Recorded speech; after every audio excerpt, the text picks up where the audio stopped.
Oh, yes. Welcome back, everyone. Today I've got a review for a out-of-nowhere release, something that previously was only available in the Japanese Headmasters toy line, and that is the new G1 vintage release of the Autobots Noizu and Gurafi, or as they're now known, Noizu and Gurafi. We'll talk about that. And they also come with Frenzy for reasons I don't know why. Nobody knows why. Hasbro hasn't even said why. Before I get into this, I do really want to thank all of the new people that subscribed after I dropped my Omega Supreme review. I'm happy to see that, everybody liked that. Definitely put a lot of love into that one. So, for all you new subscribers that wanted to join us, welcome. Thank you. Honestly, it means a lot to me that you guys actually want to watch me do this. And hopefully, I can earn that trust and keep providing you with good content. But that aside, let's go ahead and look at these guys.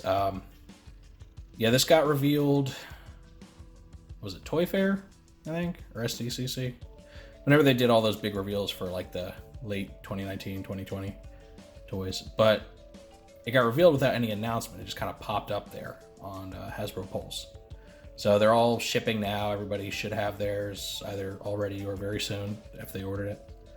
And again, real head scratcher as far as why they included Frenzy, because as most of you should already know, he was just released in a 2-pack with Laserbeak as part of the G1 vintage line from Walmart. So, don't know.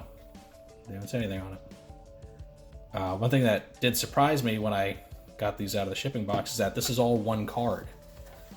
These aren't, I thought they were two separate little blister packs, but they're not. It's one thing. And you can't really even separate them, because if you look on the back, this is the side that Frenzy's on, but it's the Dino cassettes, like tech specs and instructions on the back, and vice versa. So for some reason, they're, their back is on his front and all that. So this is a really confusing set. It's also a little pricey too. I think it was like $35 or something. So really not a great value at all. I mean, the 2-packs from Walmart are $20, so that's $10 a cassette. This is $35 for 3, so there's an upcharge. And, it's exclusive, but again, Frenzy's completely redundant. So if you're strapped for cash, I wouldn't recommend grabbing this if you already have Frenzy.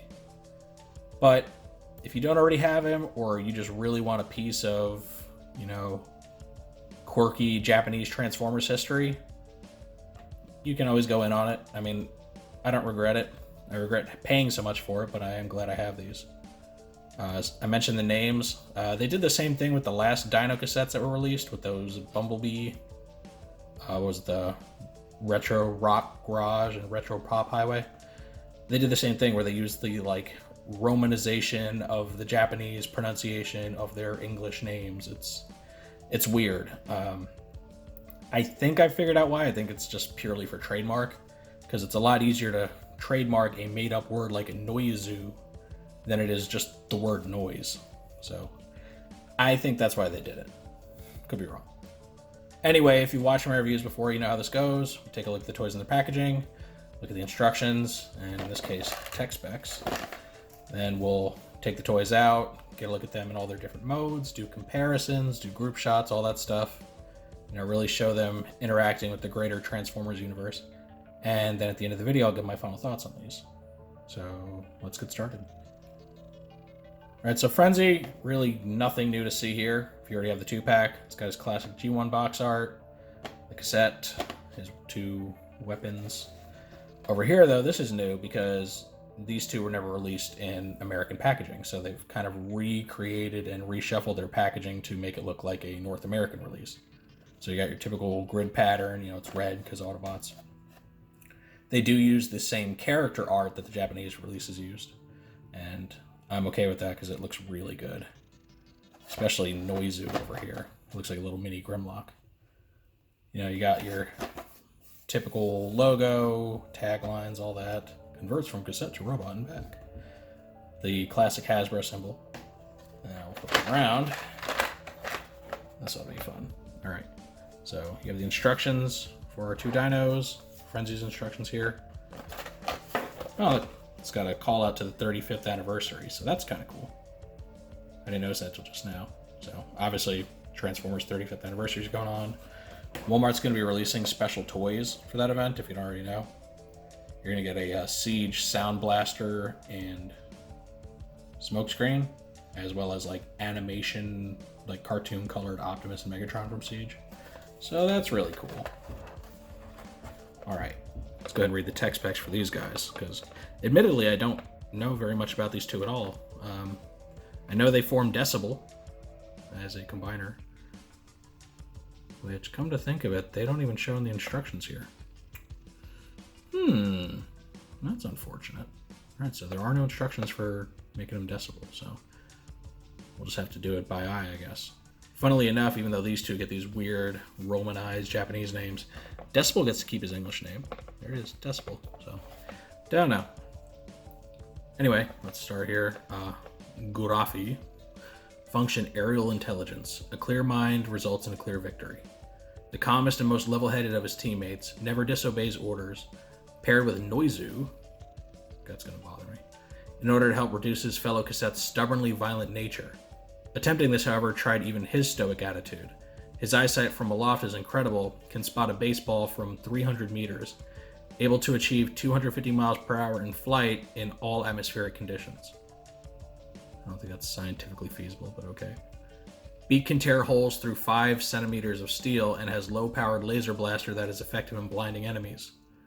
Composed temperament sometimes alienates others, combines with Noizu to form Decibel. And then Noizu, function Ranger. Strength is the only measure of respect. The most violent of the Dino cassettes, easily goaded into battles that he is ill prepared for. Slow and cumbersome, but possesses extremely powerful fangs and claws. While not as strong as comrade Zoru, he has the best kicking power, can crumble steel and force bridge supports in a single blow. I think maybe they meant crumple, but okay. Mounts twin fire blaster cannons that can melt lead. Dislikes authority, but follows twin cast orders. He really is a mini Grimlock. Admires and emulates his hero, Grim, the Dinobot leader Grimlock. Look at that. Combines with Gurafi to form Decibel. So he's pretty cool. I like him. He's kind of like the Autobot foil to Overkill, which I really hope Overkill gets a released cassette.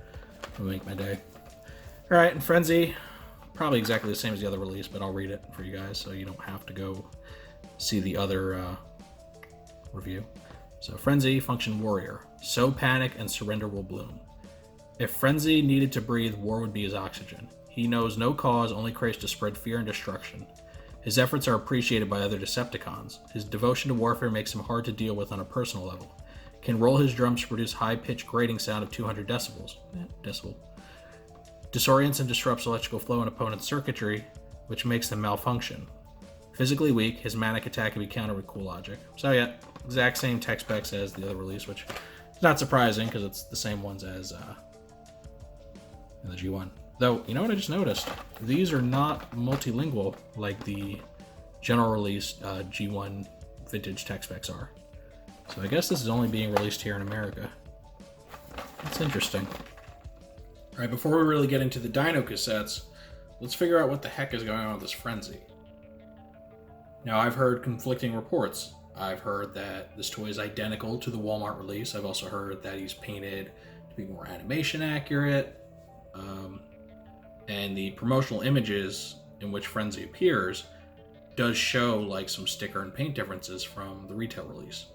So let's see what the final product actually looks like. So here, it looks more or less the same as the other release. You know, foil stickers, he's got his rub sign here. And you know, he's got the gold accents on the chest area.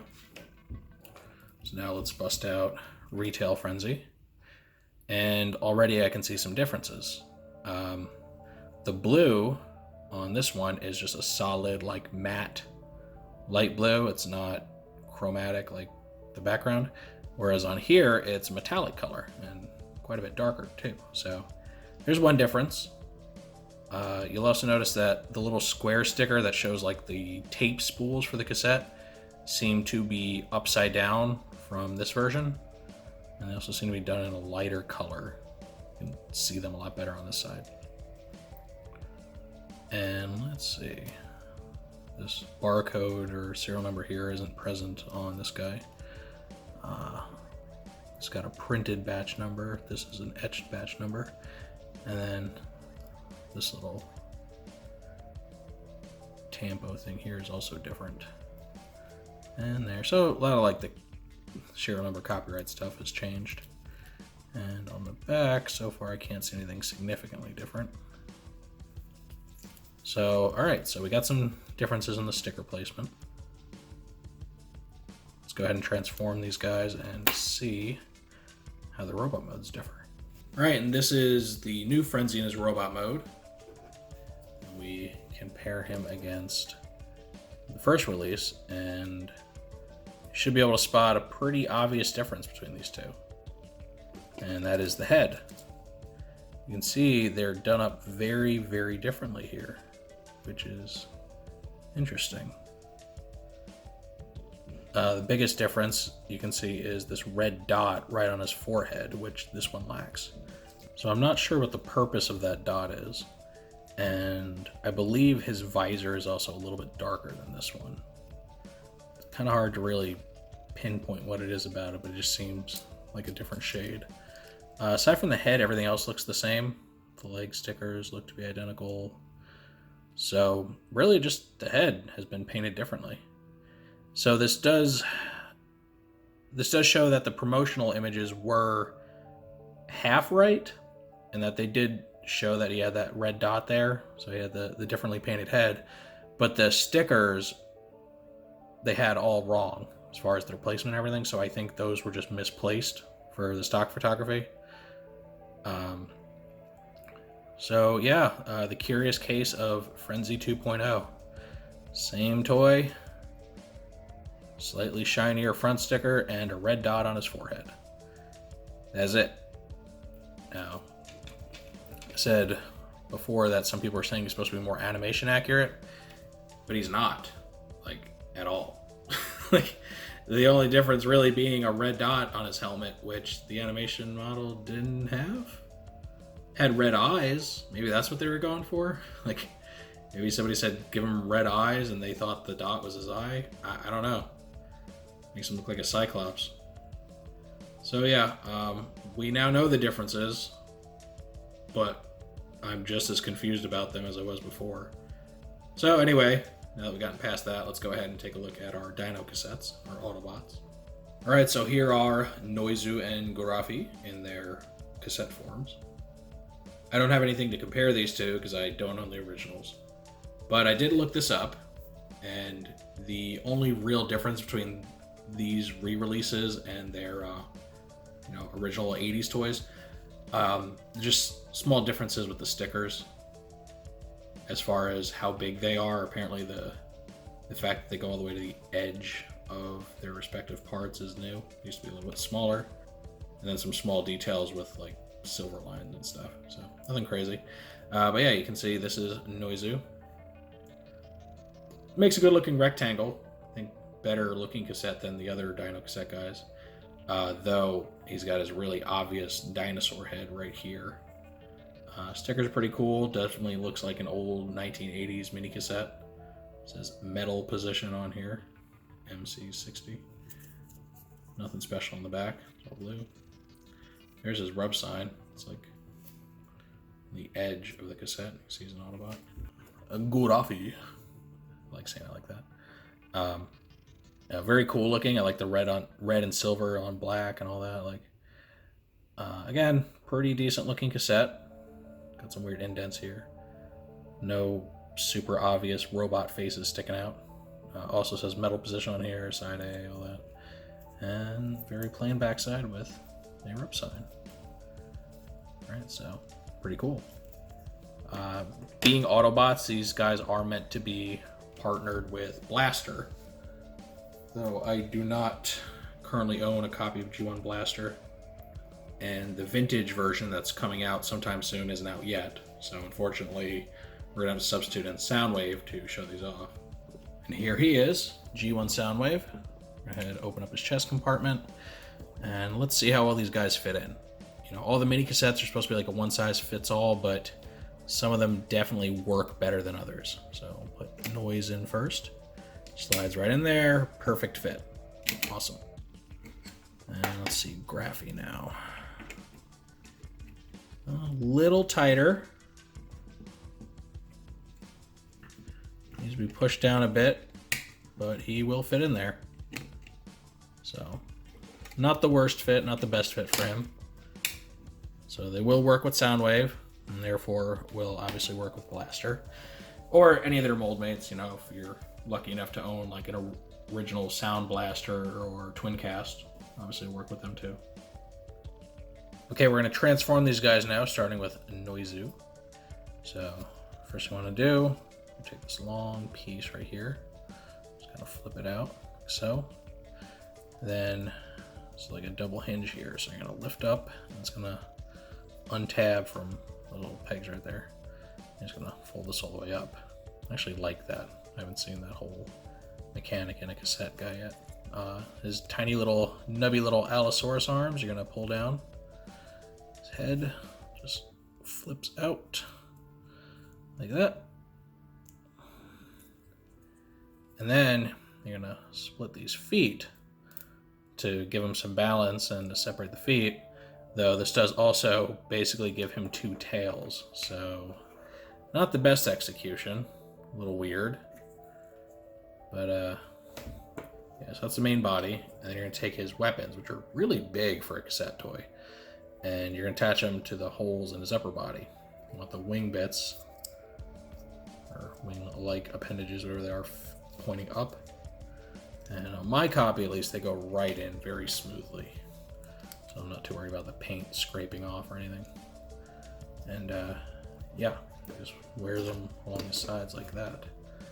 So that is Noizu's Allosaurus mode, which is very cool. Definitely looks like a mini Grimlock. Next we have Gurafi. I'll flip him around. We're going to turn him upside down. Pull these sides away, kind of extend them out to become the wings. These little bits right here are going to flip inward to become his feet. And on this side, you can see his head kind of laying upside down, so you're just going to flip it out, position it however you need to. These small bits right here are the wingtips, and you just kind of stretch them out. They'll go to like a 90.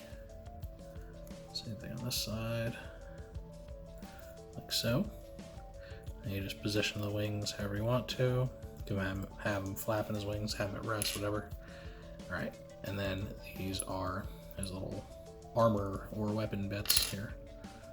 Yeah, make sure to push those panels in if they come up. We don't use those for this mode.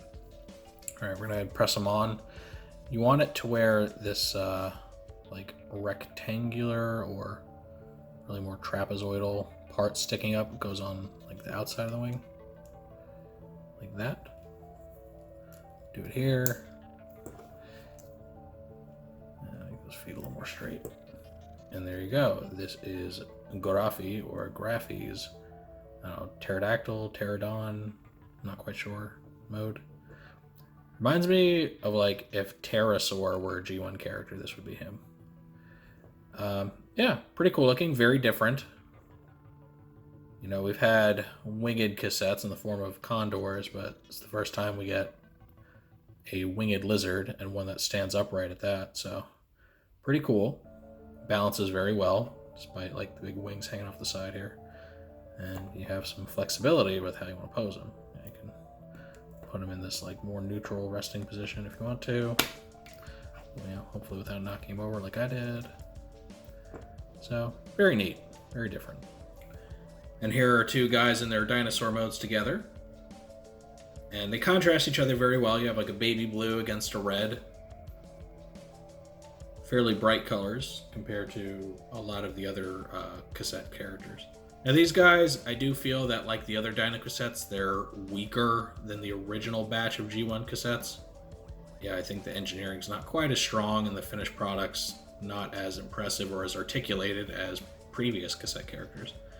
But they are neat, they're quirky, and they do have, you know, fairly unique silhouettes, so, and you know, especially in the case of Noizu, very unique transformations. So give them props for that. For some added fun, here they are with Team Leg Out. These are the versions released with the little Bumblebee, you know, exclusive multi-pack things.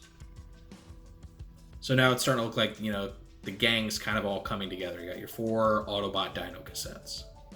And they work really well as a group because they're all different colors. You have like a baby blue, a red, a very, very dark blue, and then this like greenish color. Kind of reminds me of like tarnish on silver. So, you know, I think this definitely makes it feel like you're completing a set, which it's a very expensive completion, admittedly. Especially these two, because you have to buy 2 like $60 convention exclusive items to get them. But good news for those of you that missed out, they are releasing these guys in their own 2-pack, or should I say 3-pack, because just like these two, they're going to come with a third wheel in the form of Rumble. Again, I don't know why they're doing this. I'm assuming Rumble will have some slight differences from his normal retail release. So again, you're going to have to eat that extra cost, and you're just going to have an extra Rumble and Frenzy running around. So it's up to you. You can get these guys with a couple of gold Bumblebees. You can get them with a Rumble. I don't know if they're going to fix the foot problem that this release's combined mode has. If you don't know what I'm talking about, just check out the review I did on the Retro Rock Garage set a while back. But now that we've seen these guys together in their Dino modes, we're going to go ahead and combine these two into Decibel. Alright, we're going to start this with Gurafi because he forms the lower part of the body. So you're going to remove his little weapons or armor bits from his wingtips. Set them aside. You're going to fold his head back like he's in cassette mode, and also put these back off to the side. You're going to bring his wings down, and you're going to turn him like this. Probably see where this is going. His wings are now the legs. Now his feet flip down, though on my copy at least they're in there pretty firmly, so you may need a tool to help you get them out. So let's manage to get them down. Just gotta get this thing to stand up. Like that. Then you're going to take these metal pieces and they become heel spurs. And you will see why these are necessary in a moment. So yeah, lower body, go ahead and set that up to the side. Try not to knock things over. All right, and you take a Noizu. I've already removed his weapons, so make sure to do that. All right, you're gonna fold his arms back up, fold his head back up, get rid of all that. Then you're gonna fold this down, swing up the robot head for Decibel. Swing this back. You're gonna open these panels all the way, and then bring his tail halves down to become the arms, like this. So you bring back Gurafi. You're plugging this post into this hole, right under Gurafi's chin. Straighten it out a bit. All right, that looks pretty good, right? Pretty solid robot mode, till you do that. And dear God, this is the most hunchbacked, misshapen robot I've ever seen. It does not look good from any angle other than straight on. So now you know why they designed that, to make these heel spurs extra big, because he needs that back support. You're going to take these guys, and this time you have the little wingy bits pointing down, plug them into these holes right here. Those will just kind of rest on his shoulders. And there you go. This is Decibel. And again, from the front, he actually looks really good. I like the way he looks. You just have to ignore this.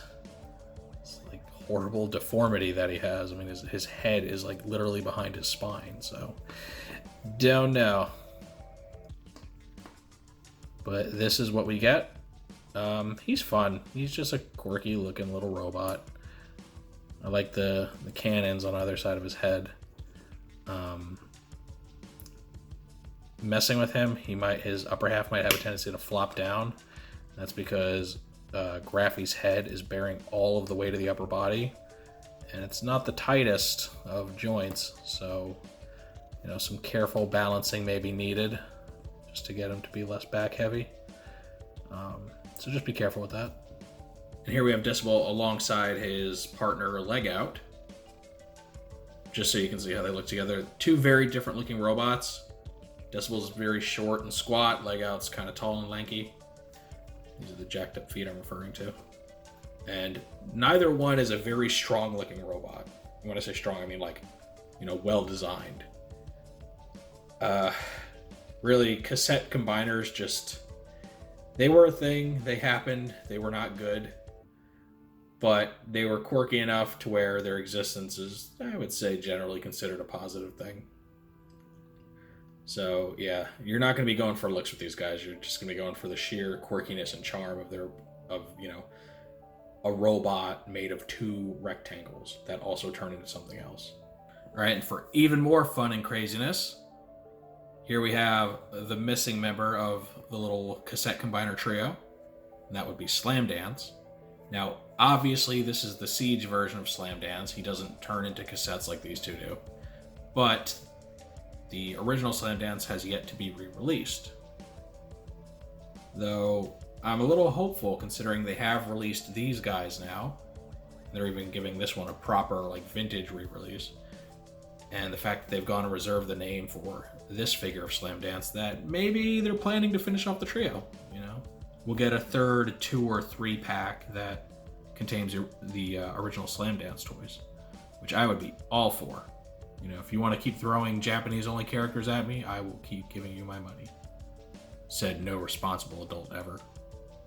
So yeah, this is it's not perfect, but it's the next best thing to completing the trio. And yeah, they look cool together. I'd really love if they could make updates to these guys. They don't necessarily even have to turn into cassettes, because I know that's a little hard to pull off and make them look good, as evidenced by these guys. But if they could do something similar to this, where you could just have 2 dinosaurs that combine into a big robot, I'd be down. I'd be all for it. Time will tell. I mean, it would require them to make new molds for these. They're able to pull Slam Dance off as a retool of Skytread, but they're not going to be able to do that with these two. Alright, and I think this wraps up our look at the most head-scratching 3-pack to ever be released in the Transformers brand. You get 2 rare, formerly Japanese-only exclusive toys, and then, an extra frenzy, because reasons.